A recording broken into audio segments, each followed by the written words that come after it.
గంటెడిపేట మాకు ప్రత్యేకంగా ప్రతిరోజు ప్రతినిత్యం పాడి రైతులు పోస్తున్నటువంటి పాలకు 15 రోజులకు ఒక్కసారి చెల్లించాల్సిన బిల్లులు ఇప్పటి వరకు 2 నెలలకు ఒకసారి చెల్లిస్తుంది గవర్నమెంట్. అదే మా పాడి రైతులు 15 నెలలకు ఒకసారి చెల్లించాలని డిమాండ్ చేస్తూ ఈరోజు మంచిర్యాల జిల్లాలోని కేతనపల్లి మున్సిపాలిటీ పరిధిలోని ఈరోజు ఇక్కడ రాస్తారోకో నిర్ణయించడం జరిగింది. పాడి రైతుల బిల్లులు వెంటనే చెల్లించాలని మరియు పాడి రైతులకు ప్రత్యేకంగా ప్రభుత్వము ఏదైతే ప్రోత్సాహకం కింద లీటర్కు 5 రూపాయల ఇన్సెంటివ్ ఇస్తానని ఒప్పుకుందో అది ప్రభుత్వం వచ్చి గత 8 నెలలైనా ఇప్పటి వరకు కూడా ప్రభుత్వము ఏమాత్రం స్పందించకుండా ఈ రోజు వరకు కూడా 5 రూపాయల ఇన్సెంటివ్ను ఎప్పుడు ఇస్తామనేది డేట్ కూడా కనీసం చెప్పడం లేదు.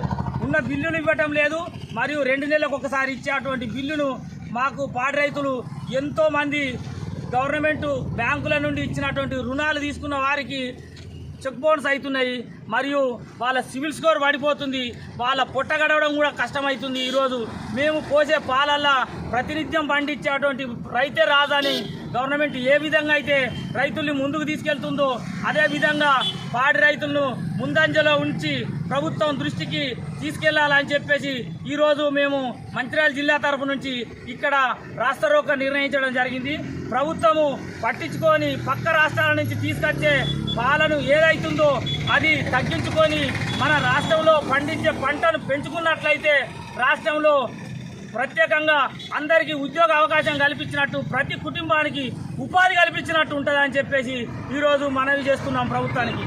అందుకని ప్రభుత్వం ఇచ్చేటువంటి సబ్సిడీలు కూడా పశువులపై ఈరోజు ఇప్పటి వరకు కూడా ఏమాత్రం నిర్ణయించలేదు. 50% సబ్సిడీ పైన కూడా పశువులు ఇవ్వాలని కోరుతూ పశువు బీమా అనేది పెట్టు.